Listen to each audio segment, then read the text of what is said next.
we're going to introduce ourselves in a minute, but first just wanted to thank you all for coming out to this session.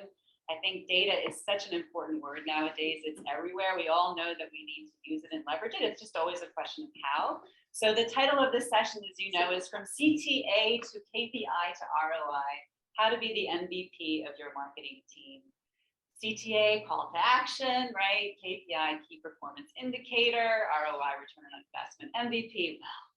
But I was thinking a lot about what we just heard from Ren, and being the MVP is great, but really what this is about is really using the data to learn and to grow. That's really, really what we're trying to do here. We're not trying to measure things to make up to sort of show mistakes that we're making, but rather to understand how we can evolve our marketing programs to make them more effective.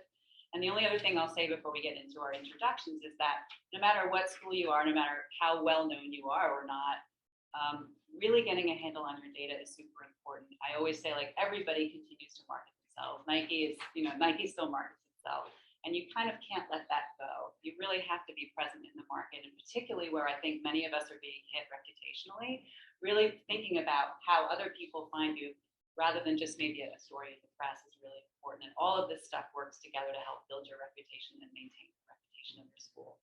So with that being said, we're going to move on to the next slide, which is brief introductions. Feel very grateful that Janelle is with us. Janelle. Hi, everyone. My name is Janelle Charles, and I'm the Director of Enrollment at Lycée Français de New York. Prior to working in admissions, I was a K-12 French and Spanish language teacher, and I have taught both in public schools and independent schools in New York City and Greenwich, Connecticut, respectively. I love admissions because I still have an opportunity to teach and engage with students and families, only instead of teaching French and Spanish, I'm telling folks about our school. And really, really good at it, as it turns out. I'm Elizabeth King. I'm the Communications Director at the Lycée. I've been there for 10 years. I've watched the role change rapidly over time and moving more and more into this question of enrollment.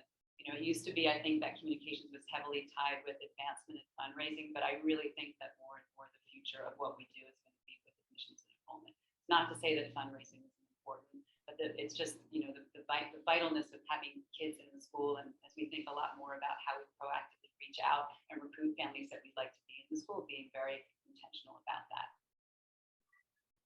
I'm Kevin McNeil. I'm one of the owners of Metric Marketing. Just really happy to be here with the Lycée and sharing our part of this story. We're going to show really what we do with independent schools all around the world now. We work at schools all around North America, and now we're working with a school in Switzerland. So I'm like, that's the world. Like, that counts. So yeah, you're going to see what it is that we do, and really thank Janelle and Elizabeth because they're being really open and allowing us to apply some of the core concepts that we apply to our schools, and you're going to see it right firsthand from their experience, where they've been and where we're trying to go. And so, yeah, I'd just like to say that we met Kevin at a conference last summer. It was an admissions conference in the summer. And I think Janelle and I would agree, like, we really immediately understood that we needed help, that we were looking at a lot of data and we weren't quite sure what to do with it and how to manage it better. And so we are just starting our work with Metric literally 3 weeks ago. So you're getting it very early on. We don't have lessons learned. What we have is where we're trying to go. And in some ways, we felt like that would be a lot more helpful to you. Janelle, did you want to add anything? No, I think in our slides to come, we'll be able to kind of set the scene for everyone to better understand how it is that Metric will help us. Okay, so just a little bit about the Lycée Français de New York, and some of us know it, some of us don't. So we are a world-renowned, I would love to say, bilingual French-American school on the Upper East Side. We've been around for 85 years, or 86 years now. We are a nursery 3 to K-12 school, and we, contrary to what people think, we really are an international school community. So we have about 30% of our community are Americans. It's not just French people in the school. Another 20% are French expats, and the rest, the remaining part, are American, French, and something else, or just international in general. And that makes for an amazing and extraordinary community, but it also means marketing can be a little bit of a challenge. It's a lot of people to reach out to with different messages. And to that point, I think the Lycée is actually really unique when it comes to our admissions process. We offer rolling admissions, meaning that at any time during the school year, we welcome students into our program based on the availability of spots. At the same time, we are a New York City based American independent school. And so we respect ISAGNY rules and have a proper admission season so that we can try to target our New York-based families and pull them into the Lycée at the same time as everyone else is. And as we are a school that has a number of different global families coming our way, we are highly sensitive to any kind of global crises like a pandemic. And that has definitely influenced a lot of our thinking around who our target market is and how it is that we recruit and retain families to join our school.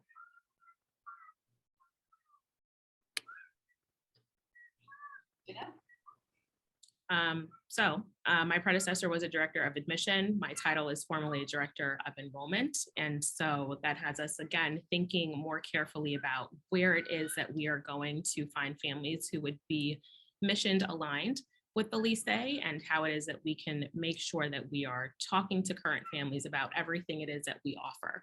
We are a bilingual school. We have teacher project-based learning. There's a lot of our programming that is rooted in social emotional learning. And so how do we articulate everything that we have to offer to all of these different kinds of families? And that is a lot of the work that Elizabeth has done with regard to understanding the data. And I think one of the things that I've seen with the arrival of Janelle is the power of our working together as closely as possible. And you can see from this little graph, there's this notion of what admissions used to be, which is, if you build it, they will come. I think for the Lycée, this was a very, very big thing. We had a new building that we built in 2003. We went from 800 students to 1,300 students. We didn't have to market.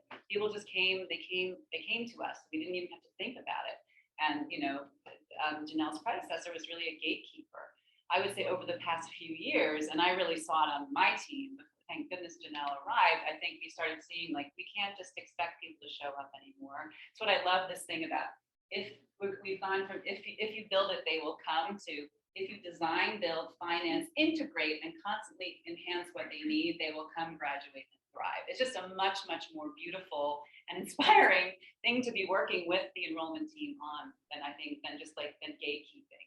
But it really transforms everything that we do in marketing, all the storytelling, everything. And we kind of can't sit back and wait for people anymore. We have to be out in the market. And of course, the data is a key part of that. I won't read those questions off. It's just to say, like, how do we broaden the applicant pool in a targeted way?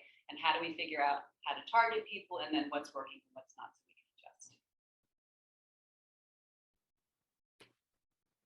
And just to step back for a second, about 4 or 5 years ago, we did a huge rebranding of the school. It's funny, Isabel was there when we went through that process. It was a big undertaking. We had this beautiful new mission. We had this thing called Citizens of Culture and Courage, and it was very inspiring. But what we know is it didn't really help us market the school. It was a really important internal community building exercise, but we didn't really have the messages. It didn't really translate well into marketing messages. And that's something else that we've begun, we're going to be looking into as well, which we'll see in a minute.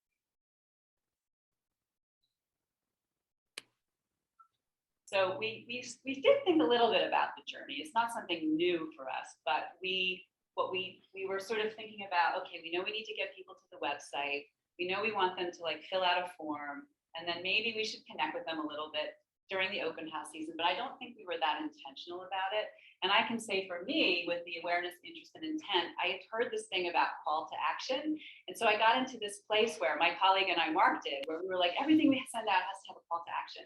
And we weren't really thinking about where people were in their journey learning about the school. We just figured if they clicked on something, they were already ready. They were ready to engage with us. And of course, as we know, what do they say? Like, something has to touch you 30 times before you're actually willing to give your information over. And so I think, like, what we were really trying to do is really do a much, much better job of stepping back and figuring out this piece a whole lot better, and then connecting it better for Janelle. I think we think of ourselves as marketing and sales for sure. So data. This is no joke, my friends. This is me in front of my Google Analytics.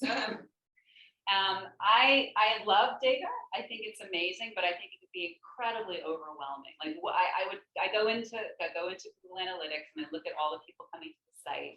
We started doing things like tagging our calls to action. but we really didn't know what to do with it. We got a little bit lost in it. And I think we got scared by it. Like, oh no, people are going to see that maybe what we're doing isn't working, rather than figuring out how we can use the data to learn. I won't say too much more than that, because I think the real interesting stuff is coming, but it was a very important piece of this puzzle for us, for sure. I'll just reiterate that last point. If you see some things about the data today, you didn't do anything wrong. We have access to over 100 analytic accounts for schools across the world at Metric. We see the same things 99 times out of 100, actually, sorry, 98. I found 2 schools ever in over 100 analytics accounts that had good data in it. That's it. Yeah, it was really, like, it was impossible to mine that data. We didn't really understand. We got a bit of it, but really we knew we needed to do more, and we all do. And then this last piece is just, the power of the work that we really need to be doing together to know. Yeah, I think the work that Elizabeth was able to start with her former colleagues on branding and messaging and stewarding families through the admission process was incredibly valuable and highly effective. But just as precipitated by COVID and wanting to kind of shore up the base of families who are heading our way is critically important for our school. And it's not often that schools are using such corporate kind of speak, but the Lycée with 1,200 students is akin to a multi-million-dollar corporation. We are definitely wanting to make sure that we can hit all of the targets that we need to keep our operating budget intact, and to also be able to provide all of the different programs that we do to the families who are heading our way. So making sure that we appropriately target and market and message is why we have engaged in this partnership with Metric. And the partnership with each other. I really feel like our role on the communication side is to get people to Janelle, so that Janelle can do the beautiful work of selling the school in a human way. But if that's our responsibility, and to really do it in a way that by the time they get to Janelle, they really understand the school a little bit already, and they're really excited to dig a little bit more deeply. So it's an absolute partnership, and I will just add, it's a joy. It really is fun. Okay, Kevin, who's our new partner. Thank you very much. I was just going to say that, building right off that last point, I think a beautiful partnership that we found together between our 2 teams is the aspect of the business side of the school. Like, I struggle with this all the time. I don't know if I'm right or wrong talking to schools about like this all the time, but it is a business. And we've had many, many conversations even this weekend here today about marketing departments and how much we have to do and how underfunded our budgets are. And we're going to talk about that a little bit today as a tool. And I think it's all a symptom of, are we doing our job in marketing and admissions, of getting our heads the information they need to get to the board to show what we do, to show how marketing feeds admissions, and show the interaction of all these different customer journeys now that come together is very great to see. Because how we view this at Metric is call to actions and asking families or students to do the right thing at the right time is something we all know we need to do. It's very hard to measure in our industry, which we're going to talk about today. And it's all about being respectful of, as Elizabeth said, the customer journey and the stage that a family is at and trying to make a decision. Key performance indicators. I can say this, 98% of the time, the people in this room, so 98% of us, if you log into your analytics right now, all you're getting is key performance indicators without the thing that they actually indicate. So it's really tough to make decisions on them. And then ROI, we're going to actually give out a tool today. I don't have an email pre-rigged, so let me know if you do want the tool at the end of it, but it's something I know Elizabeth, when we first met at ASAP, it's a tool that some people took and ran with. If you're looking at some of this today, we're going to talk about it. We all know the different budgets that different schools have in different rooms. So we're going to talk about things that you can do on the light end, things that we can do if we are able to invest. But all schools, we're going to show this tool where we can show return on investment and fight for more budget if it's something that we need to do. You heard about how Elizabeth and Janelle came to us, how we view some of those challenges and opportunities at Metric are the things in the screen here. And I can't tell you, and I've been blown away by this. We've been working with independent schools for 10 years, but we really went 2 feet into the niche about two and a half years ago. started working with some partners in the United States and really started growing in this sector. I see this every single day when I meet a school. I see the same things. I have the same conversations. We do have the same challenges and opportunities in front of us because I think we're a growing division within a school as far as marketing goes, if we're working well with admissions and with advancement and with our other teams. So we're going to talk about how we put core philosophies and tools in place to overcome these challenges. I'm going to say the word customer journey 2,000 times today, so I put it up on the screen early here.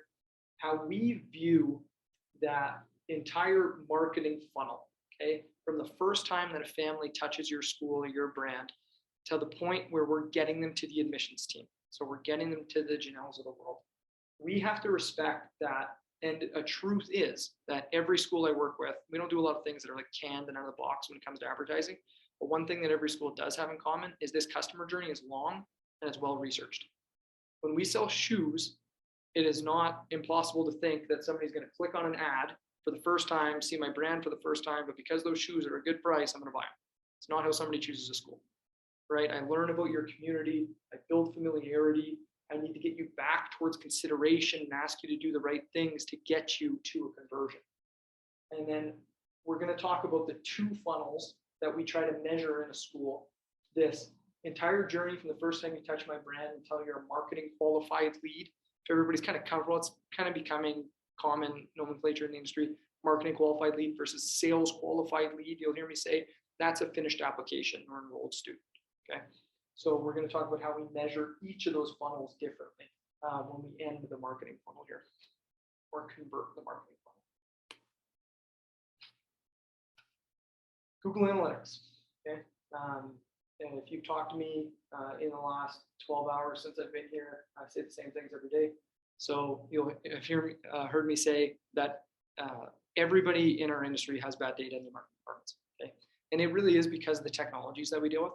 They no fault of their own, kind of fault of their own. But the Blackbots, the Final Sites, School Admins, Ravinas of the world, all the different technologies that we pull applications through, our user path for data dies when they kick in. And the fault of their own is they haven't been terrific partners with trying to get better at data. That's okay. That's good for us because we help schools get over it. Okay? So what you see here is, and I always like to point this out, if you go into your Google Analytics, that home screen is kind of useless unless you've done a lot of customization to it. Okay, what I recommend here is if you get down your left side, you get into acquisition, all traffic channel report here. This is a really nice screen because it breaks down what we're seeing online into these three core categories that help us make decisions. Conversions is what we're going to talk about first here. Okay, and I think it's so wonderful that Elizabeth and Janelle have agreed this is a snapshot of their analytics up here, something I never get to do when I'm talking to a school because we're so private with data. But this arrangement, okay, is what we see, I'll call it 60% of the time when we open up an analytics account for the first time. The other thing we see on this right-hand side here, conversions, is we're just tracking nothing at all, okay? What we see in this instant here, and this is very, very common, we're saying that we've driven about 40,000 outcomes. And if we brought that to our head of school and our head of school brought that to the board and we said we had such a wonderful admissions year, we've been running ads, we've been running these killer campaigns, we drove 40,000 conversions. First question we're going to get is, what does that mean? And we're going to say, well, you know, and this is just the reality of the way these technologies are able to be set up right now. We start talking about like button clicks, and this is a page that somebody viewed on, but it was a really good session because they watched that video that we made, and so we call that a conversion. And at the end of the day, it gets to the board level, and somebody says, I don't care. That's not moving the school forward. What analytics does out of the box is it talks about traffic and users over on this left side and where the traffic comes from, and we'll get to that. It talks about the behaviors. So once we've gotten the right audience to us, are they digging into the content? Are they building that familiarity to move towards consideration in that customer journey, right? And where analytics stops out of the box is it doesn't measure conversions. It can't tell you what success looks like for your school without us setting it up the right way. So the analogy I always make is, you can pick any sport, but I'm a football guy, so it's like we're playing a football game and we're keeping every stat in the world except the final score. And we all know we should be making decisions based on data, but it's like we're getting the two coaches to midfield at the end of the game without that score saying, okay, fellas, who won? And one coach picks his favorite key performance indicator and he says, well, we threw for 300 yards. That's what we were trying to do today, so we won. The other coach says, no, we forced 3 turnovers, so we must have won. And you never get to the actual answer of the question, right? It's the same thing that happens in our marketing departments. So my first big takeaway, anytime that I meet a school, my first big takeaway today, if you're going to try to take some action out of today, is this is step 1. Too many schools, too many marketing companies actually start on that left-hand side. They come in and they say, okay, Lycée, we're not doing a lot of display advertising. Display advertising is great for schools. We do it for other schools. It works. You should do more display advertising. What will happen is we will turn that tactic or that strategy off, or we will underfund it eventually because we cannot calculate the return on ad spend and the return on investment we're getting from the advertising. So we need to start on the right-hand side. Step 1, get better data before we do anything else. I can just give you an anecdote. So, we do blasts, around our open house season with your family. And we did a blast in the fall. It was right before an open house. And I think we had like 250 click-throughs to the blast. And I remember Janelle's, this is fantastic. And Janelle's like, well, we didn't get any new open house registrations over the past 3 days. Just as an example, so they came to the site. I have no idea what happened to them.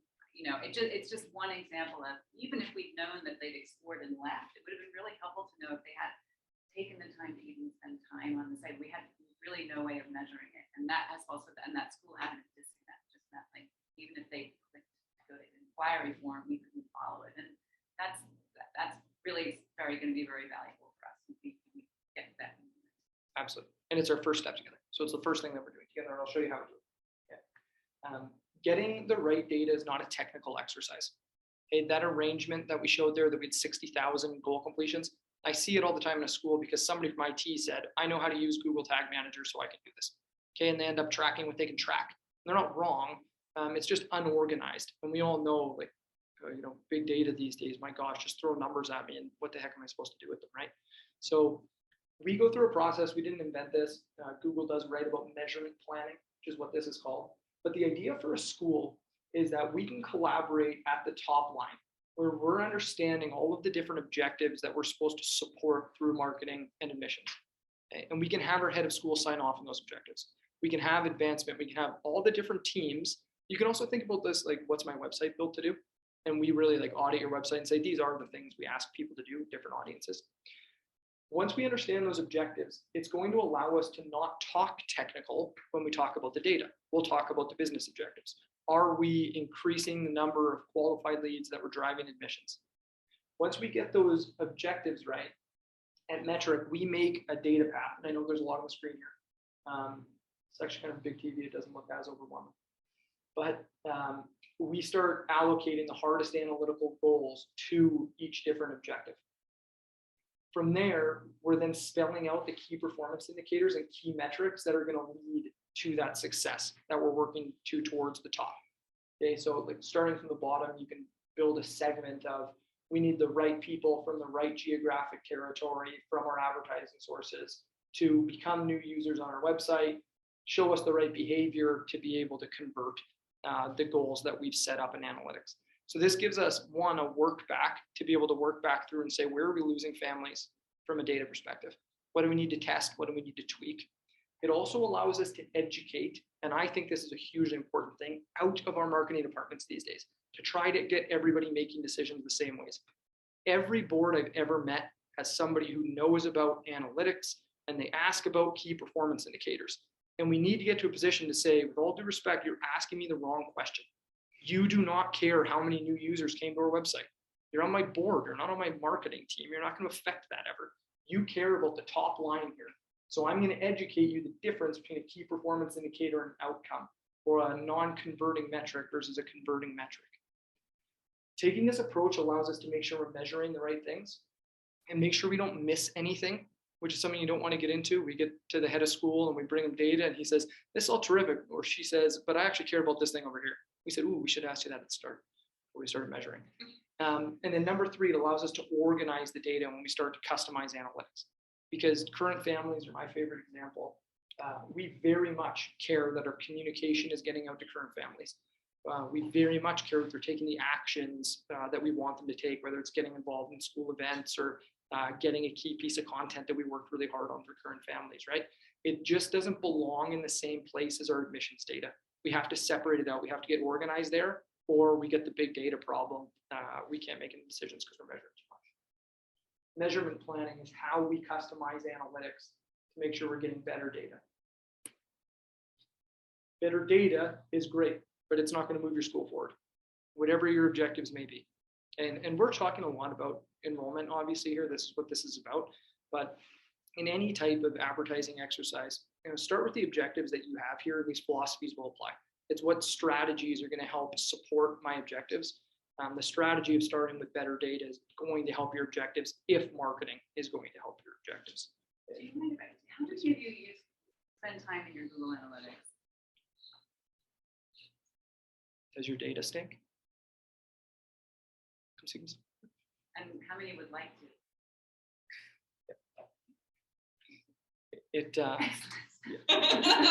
I say all that. It's, I was not, hoping you'd say that. it's definitely not. I often say if somebody says I spend a ton of time in Google Analytics, my initial thought is I wonder what you're doing in there, because if the data is no good, it's tough for it to be valuable, right? If your data is good, if you've been able to get what do you mean by bad data? What? Like bad data, the biggest thing is the outcomes are wrong. So we can't actually, whatever your objective may be, if it's is my advertising working or what have you, if we can't talk about how many open house registrations we've actually driven, how many inquiry forms have been driven through, how many applications have been started, and then correlate back to application or to MQL to finished application or enrolled student, that's what I mean by bad data, bad outcomes. And you can see up here, there's this thing called conversions, and we couldn't, because we can't figure out what happens once they leave the site to go to school admin. We just invented some, like, well, maybe at least they're coming to the site and spending some time. That was, I think that was like someone spending 5 minutes on the site and something. That was the only tool we could, and then we were looking at some pages, like how many people went to the open house page. We never in the end knew what they were clicking on. We didn't know what was happening once they clicked. You use, can I ask questions, okay? Or Yeah, 100%. you use multiple third-party vendors. Like we're on final set, our admissions team uses Ravenna. Is there, we have our tracking on final set, but is there a way that you can create to see that conversion from final set to Ravenna, where they go along that path? Somehow, when people ask good questions, it becomes a segue to where you're trying to go. It's a beautiful question. Hey. So when you over here in the right hand corner, okay, you'll see an example of what's called attribution modeling, okay, or assisted conversion modeling. Attribution modeling is just something geeky we say in the industry. What this is it's the touch points, the channels, all the different actions, or this is a channel report here, that a family took to take an action that we wanted to. So in this example over here, we have 9 open house signups. And example number 4, if you can read that, we got a family to come through email, that we had their email address from a prior campaign, okay? Or somebody who we have their email address because they're a captive argument, an advancement or something like this. We got them in the house, asked them to come to the open house, they did not. Okay? Within 90 days, we got them back through paid social. This was a Facebook or an Instagram ad in this case. Still didn't sign up for the open house. Okay, that was a retargeting ad. Within those 90 days, again, they came back to the website directly. You can imagine Google probably auto-completed their your web address at that point. They've been to your site a couple times. Still didn't sign up for the open house, tough cookies. Came back to organic search within that 90-day window, and that's the day that they signed up for the open house. So the answer to your question is Final Site can't do this. They lose the source of conversion all the time. Even if they can tell you from a marketing perspective the last channel that it came through. We were taught one day by Google to give credit in that example number 4. We read reporting and we say organic search is good. It drove that conversion. So we're going to invest in SEO and not invest in Facebook advertising because it doesn't work. But it does. It did its job in this example here. And it's the most important concept that I think we're teaching out of the marketing departments this way. Without customized Google Analytics, it's impossible to do this type of modeling. The other answer to your question is, yes, we all have multiple reporting tools that we use. And we get into a problem, especially admissions and marketing, that we're in the same meeting and we're looking at different screens. So admissions is looking at their final site data or their school admin data, pardon me, and we're looking at Google Analytics and maybe some stuff on our CMS. We use Google Data Studios, and I think one of the most important things we do is this example on the left-hand side, and this is all an example of Google Data Studios to bring all our reporting into one place. Google Data Studios has more APIs to different reporting technologies than any tool in the world. You'll actually see if you go into your Google Analytics how hard Google is pushing Google Data Studios these days, because they have come to the conclusion, and they're absolutely correct, there is no one-stop thing for reporting. The one-stop thing is to get all our reporting in one place. And that's what Google Data Studios works to do.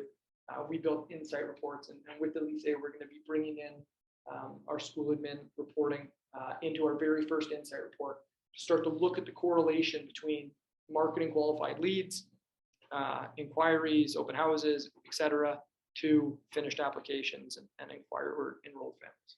Just reminded me of something that I hadn't really thought about before from that attribution modeling. If you're trying to get budget or grow teams, what better way to explain to people how much work it is to get someone to apply? And it's a fact. It comes out every time. The one truth every school I've ever met, the customer journey is long and it's well researched. So our advertising needs to respect that. And we require multiple channels, multiple tactics, multiple messages. We all know, we've sat through a messaging exercise, and it's not one thing at the end of the day that makes a family choose a school, especially when we're dealing with different audiences. There's many schools that require a very different message for a different target audience, right? Organizing our advertising, which we're about to get into here along the customer journey, is what allows us to do that. Reporting in this way is what allows us to evaluate it in this way.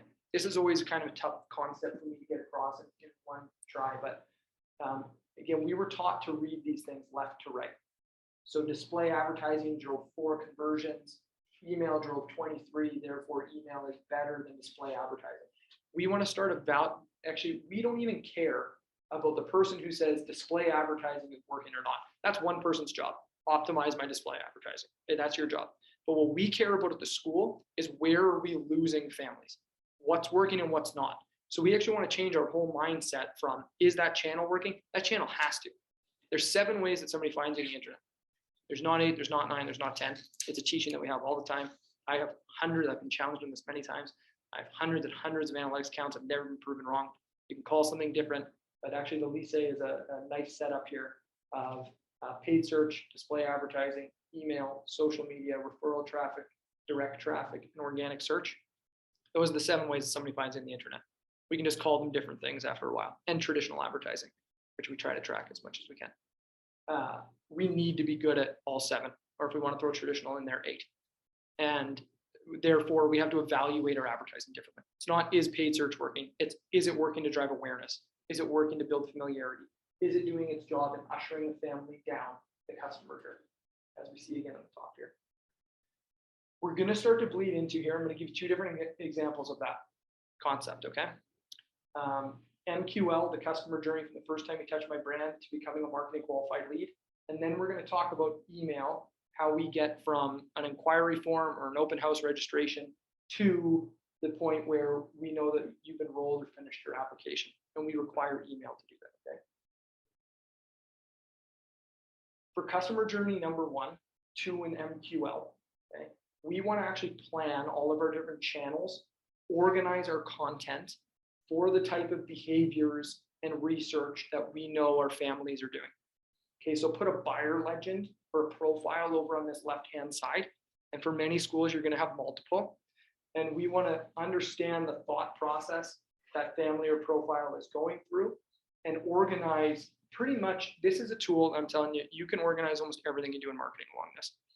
It is the first thing my brain goes to when somebody asks me a question about marketing. I said, where does it fit? Like, what's it for? What's it actually trying to solve along this customer journey, right? Again, a takeaway, if you're going to leave here, and especially with a limited budget, a rule that I've always followed, and I really encourage you to follow, is you can always organize your content along the customer journey. So start evaluating your content that I know we all work hard on about what its job is in driving that conversion. Also, you should try to have one tactic or channel at every stage of the customer journey alive. Okay. A step up from that, okay, you are getting into paid advertising, because we should spend more time and effort in marketing in that middle of the customer journey and familiarity and consideration than anywhere else. This is an audience that is inherently closer to conversion, right? Google calls it your in-market segment, and analytically, you are going to drive more conversions from your in-market segment than anywhere else. Which leads us to organizing paid advertising, okay? We talked about the 7 ways somebody finds you on the internet. When I get access to an analytics account, the biggest gap I see for almost every school is we are underfunding paid channels. We're underfunding paid search, underfunding display advertising, social media advertising, and email to a degree. Okay, so 3 or 4 channels there. We organize those paid channels that are the most targeted channels available to us. We get to choose who sees those, right? Organic search, direct traffic, referral traffic, we don't control those the same way. But those 3 or 4 channels, we do. So this is an example of building out a workflow, and where we're going with the Lycée is breaking down when we do have multiple audiences. We talk a lot about expats and non-expat families that may need a different message at the very start of the customer journey. So you're literally going to see a different ad. We're very thoughtful about where we drive you to. Now in this example here, it's the website, because the first time you've touched my brand or touched my school, my website is the place you're going to go to build familiarity.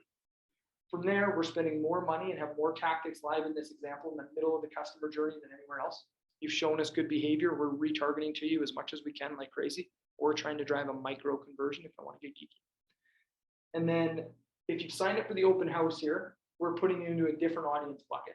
We're going to serve you finish your application ads that drive back to a dedicated landing page now, because a dedicated landing page is appropriate at this point. Another key takeaway is be thoughtful about where you use landing pages. If we're respecting the customer journey, it should not be the first place we send someone. It's like a pushy salesperson reaching for your wallet, right?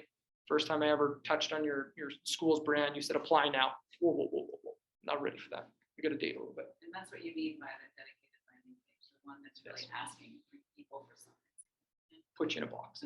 Yeah. And it is appropriate eventually. Like from a return on investment standpoint, if I've spent, it's not uncommon to spend $30, $40, $100 trying to drive a conversion. We're driving tuition at the acceptable cost per acquisition. It's okay to spend $200 to drive the right family into our school. And once we start looking at that reporting, it's appropriate once I've spent a couple $100 on you to put you in a box. We're at that stage of the relationship. Can I ask a question? Please. When you get someone to make that first click, is asking them to sign up for an open house, is that too hard to sell even at that stage? Nope, I wouldn't say so. In that example there was a pop-up there for it. How successful are you going to be at that? Analytically, you require multiple touch points and channels to probably get there. So again, evaluating it, I would not evaluate a first ad on that was its job, is to get you to sign up for an open house, because that's a macro conversion. Actually, a big concept, like as we keep pushing the envelope with our schools, getting better at micro conversions. What is an appropriate thing I can ask you the first time you've touched me?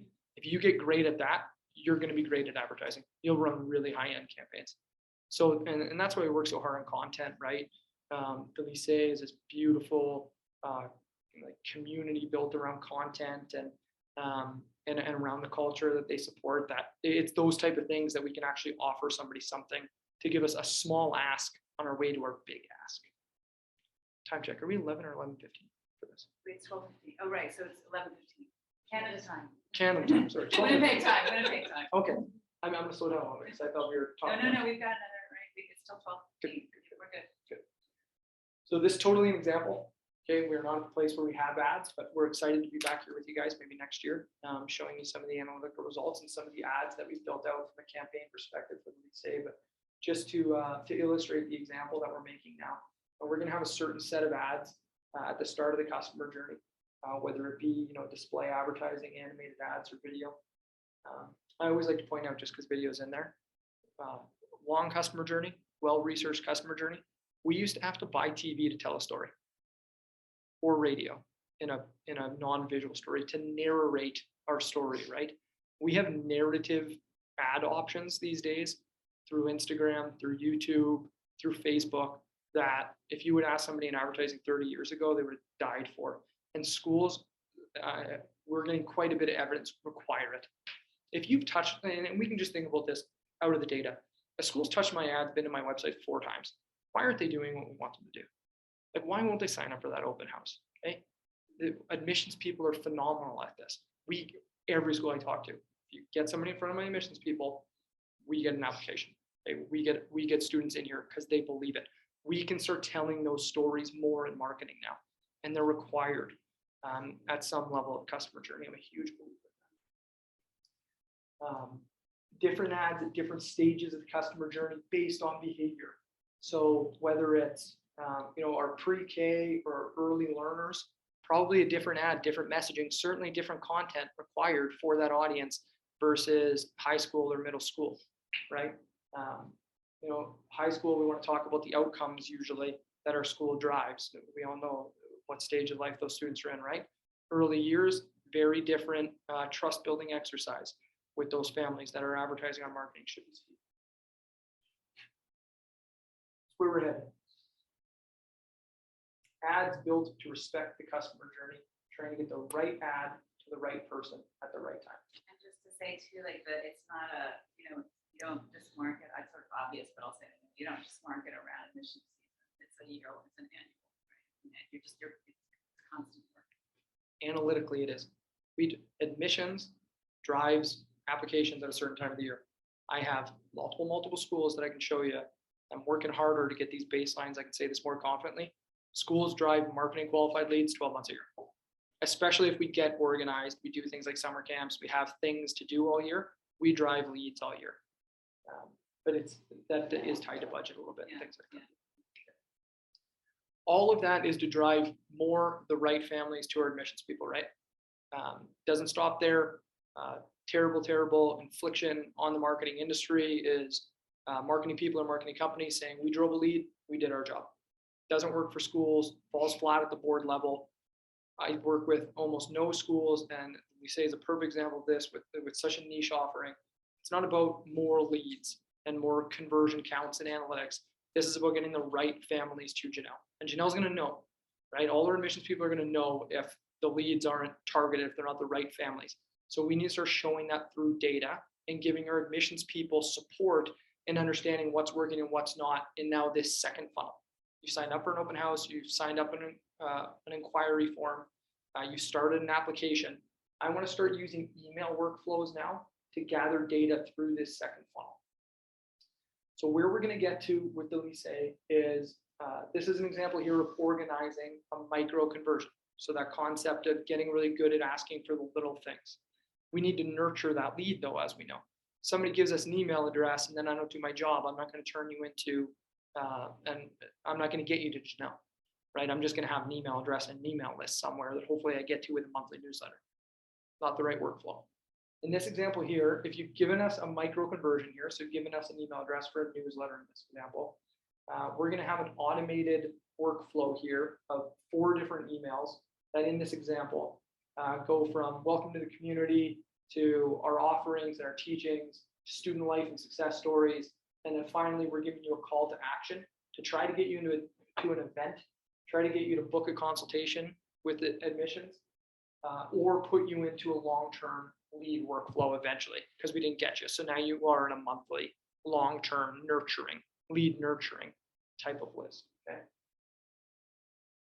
A macro conversion now, supporting our admissions people step for step in the one-to-one sales activities that they do. This is not replacing really, well, I shouldn't say anything that admissions does. Too many of our admissions people work too hard and aren't getting the efficiency solutions that really are best practice today, using email and SMS. I got into a good conversation about SMS. Yes, the SMS is part of one of these workflows, you'll see text, because it's becoming more and more important depending on the family. So in this example here, you fill out an inquiry form, we're in your inbox right away, saying that admissions is going to reach out to you within 24 to 48 hours. And that is a best practice, by the way. One-to-one email communication, I need to show you what my email address looks like. Believe it or not, we have to remind people that they filled out a form or gave us an email address, or a day later, they're gonna be like, what is this? I got spammed. The analytics prove it out. So we're gonna work with Janelle closely to figure out what works best with her processes here. But a human touch point that in this example here, we can actually tag the prospect reachable or unreachable. We're trying them again through the admissions department in this example after 2 days. Okay. And then after 3 days in this example, this is the high lead flow example. They get a lot of leads. We're putting them into that last workflow that you saw there. We're going to welcome you into the community and try to get you to take the action yourself here. Versus reachable, we're going to start putting you into a workflow that's all about finishing your application and then putting you into a current families or different list. The big one, somebody who's told us they're ready to apply or start your application process. Quick note here on best practice. Analytically, I can tell you, if you send people right now to that school admin or Blackbaud, log in here with your username or password, and then there's some little writing on the side that says, oh, if you don't know what this is, you have to create an account over here. That's not the right place to send people. They get there and they leave because they got to the wrong spot. They say, I don't have a username or password. I was just trying to inquire to your school. Can I do that, please? I would like this to be an easy process. So this is an example of trying to get around that a little bit, work with, through, and around our technologies. Somebody contacting you within 24 to 48 hours is in your inbox right away. Unreachable is sort of the same thing. You can actually see SMS delivered here in step 4 or 5. We start texting in this example because a phone call hasn't worked, but we're supported through automated email throughout. If we do get a hold of you, we actually have workflows for student aid versus not student aid types of content here. What these workflows allow us to do is work hand in hand more with our admissions team, okay, make sure we're giving them the support that they need, because this workflow is Janelle doing this so often. And we're going to get into this work to know how much of this is a burden right now versus something that we can automate and use best practices for. But it also allows us to start analyzing the different types of messaging, the different types of content, the different things that are moving families towards finishing that application or meeting with the Janelles of the world. So if it's community content, if it's information about tuition rates or student aid or things like that, we want to start making evaluations about what content and what is not in those different workflows. It allows us to gather data points every time we send out one of these emails, right? So again, admissions people are not replacing what they do, but if they're sending all their email right now through Outlook or through Gmail, we have no data on it. We can't see it. In this example here, from an inquiry email through 4 automated emails until they've got a one-on-one info session with admissions, we have different data points of open rates. Did you dig into the content? Did you take the call to action? We can actually measure what's working and what's not through this second funnel. You put this together with that customer journey example and that attribution modeling that we looked at, and we're trying to create a real data flow and an understanding of what's working and what's not, where we're losing potential families from the first time you touch my brand to the point where you become an MQL to the point that you apply to a school. And we just had a conversation walking in here from the last session. It is once you start doing this, and if you're getting into it, don't be afraid of the data. Don't not measure it because you're afraid of what the data is going to say. If you can't measure it, you can't manage it. If you get into it, we start evaluating it, you're going to find opportunity. You're going to overcome challenges in a new way. It's not going to be perfect the right way. It's not what measurement's about. Right? A few more key things. Where we're going with the Lycée.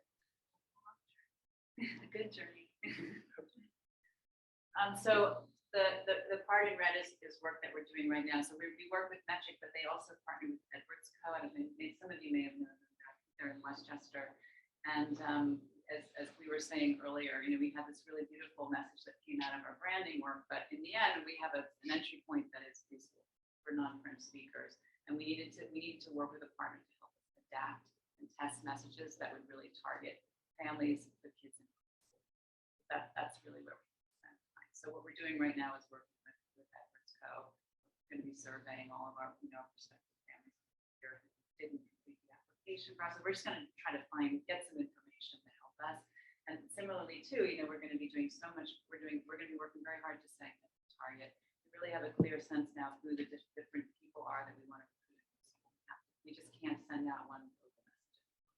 Kind of bring them in slowly with what we know that they value. So Edwards is helping us with that. And then Kevin and his team in the meantime are doing their work. it really is our partnership with Maria Caddison from Edwards Co, the best partner I've ever had in my entire career. I consider her my fiance. We're moving towards a marriage, hopefully, from a business sense. But we consider ourselves pretty good at advertising. Analytically, if we want to be egotistical, we're pretty good at it. The numbers show that. If we aren't having success with a school, it's not the advertising usually, it's what we're advertising. As we all know, it's not just about getting an ad to people. It's about what are we saying? Is the audience correct?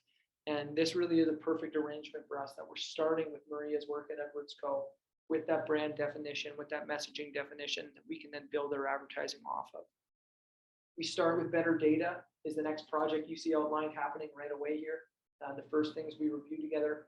We then use that Edwards Co. and that data, those insights to develop a campaign for the Lycée, a customized ad platform, respecting their brand and working really collaboratively with their wonderful team of designers, by the way, is an exciting thing for us. And then we actually, we get to market and we're starting to drive leads there. Eventually, working with different budget years and things like this. We've talked about email, we've talked about campaign, we've talked about measurement, now we're talking about brand. We've talked about brand at the start as well. Budgets are a real thing, so we put the pieces in place, as budget allows through different fiscal years and things like this. But what we always say is if we can get all these pieces of the puzzle in place, we're as set up for success as we possibly can be, even if it takes some time. No, it's exciting. I mean, when we did an RFP and we had a couple of different groups come in, and our CFO or CFO in particular, in the end, you need budget, you need your CFO's buy-in. We're just so impressed with this sense of like, okay, I understand what you're going to do. There's going to be data. You're going to be really thinking about the return on investment, and it was very easy for them to say this is a no-brainer. If you get Janelle, and you made the comment to me that we presented this, again, a wonderful thing for me to be able to allow us to share today. And the comment from your CFOs, two of them at the time, was this is something we'd see in the corporate space. And the team said this to me last week, and I said, what you have here, and this is that tool that I mentioned, that if anybody's interested in it, we sent it out to the ASAP class. Really happy to provide this as a template. Okay, I'll just walk through this quickly because I know there's one on the screen. Okay, what we have over here is an ROI calculator, or return on investment calculator, okay? And what we're trying to do is we're trying to break down project costs and estimate your budget to get our total spend to our CFO, okay? That's too expensive. Sir or ma'am in the accounting department, my controller, love you, we work with you, you don't know that. Not until we get you those numbers. And that's on us too. We haven't done, something we all agree with at ASAP is we haven't done a good enough job probably in marketing commissions is providing this data that those people need to make these decisions. So this is what this tool is all about, right? These are project costs. If it looks expensive, it's not expensive unless it doesn't deliver a return. Again, if we're thinking like a business, why do we take on projects? We take on projects because they produce a positive return on investment. And if they do, why wouldn't we do them?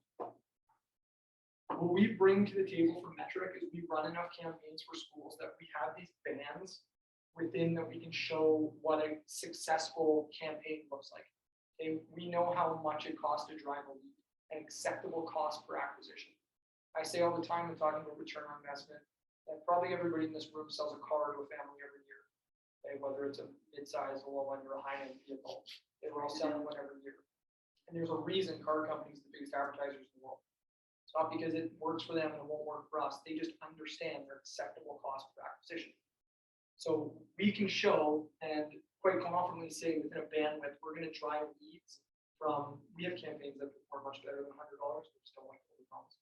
But from $100 to $400 a lead, okay, this is how many leads we can generate from our campaign based on our spends over here. From there, we have our total marketing qualified leads, how many leads we're driving in to Janelle. From a conversion point of view, this is a number I've worked with NYSAIS on, that we're pretty confident we're going to get better at this as our data gets better.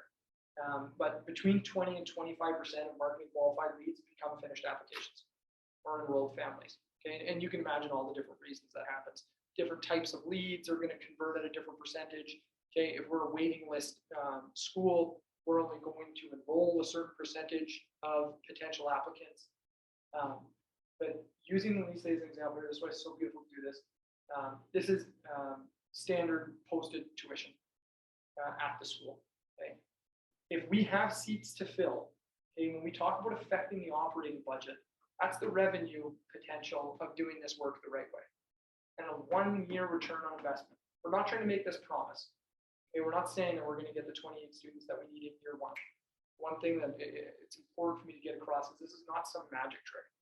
The system that we're working to put in place with the Lycée is about getting better year over year over year. We're going to get better data. We're going to campaign in a way that allows us to evaluate and use email to evaluate what's working and what not. We're going to go back to the data and we're going to overcome challenges that we find in that data or find opportunities, and year over year, we're going to get better. These are real return on investment numbers for our school. When we start evaluating the lifetime value of a student, when we have a school that has potential room for new students, if we keep them in, like for our K-12s, we all know 6 years is not a crazy lifetime value of a student. These are real numbers. And we look at posted tuition rate over 6 years. We're looking at return on investments for even a campaign that's not going gangbusters. We don't even have to be tremendously efficient at the advertising yet. The return on investment potential is there. This is a tool that we'll send out if you guys want to build this for yourselves. We'll send you out kind of the template with our numbers, then you fill your own numbers in for tuition and lifetime value and stuff like that. Look, I mean, I remember we were looking at admission season this year, and we have enough applicants. I think it's like we're seeing a decline over time.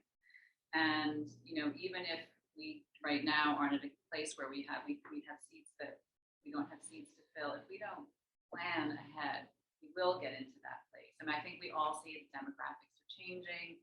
People are having fewer. I mean, this is also like a future planning for the future strategy, so that we're continuing to be top of mind for people who, a shrinking group of people perhaps who may be considering independent school, even in New York. And if we're working with our advancement teams, this is getting to a place where we have a good waiting list. We're controlling the culture of the school, and then it's on advancement to get us a new building so we have more seats. It's a beautiful cycle of growth. Oh, that's so true. I mean, it means that Janelle can actually can shape a community, not just accept kids. Oh, so important, so important. I told you I stole that concept from a smart head of school, but I'm a huge believer in it. Yeah, we don't have a wait list. We're not really controlling the community that we're building in the school. I do. Yay, Janelle's back. Just been here in the background. Thank you so much. Just some quick takeaways. Yeah, hopefully we hit on all these points today. Being the MVP of your team, again, just highlighting it. We can send this out as well. We have the recording if anybody wants the recording, but we're starting with brand new messaging with the Lycée. Excited to be back here next year for sure, showing that. Then you're going to see better data. That's step 2. Before we get into advertising, and we will have beautiful art and beautiful, high-end, consistent brand materials that need to represent a school like the Lycée. That's why we didn't show anything like gimmicky, like this is what an ad could look like, not with a brand like the Lycée, no way. And then we're going to see the outputs. We're going to see what's working and what's not. It'd be really cool to be back here next year talking about some of the opportunities and the challenges we've really seen in the day. Yeah, exactly. We're so excited about this partnership. It feels like going into this, the summer is going to be a little busy, but it's going to be the best kind of busy because we're going to be doing work that we know we're going to be measuring. We won't just be like guessing. We're not going to be throwing spaghetti at the wall. Which is exciting. Now, any closing remarks before we take questions?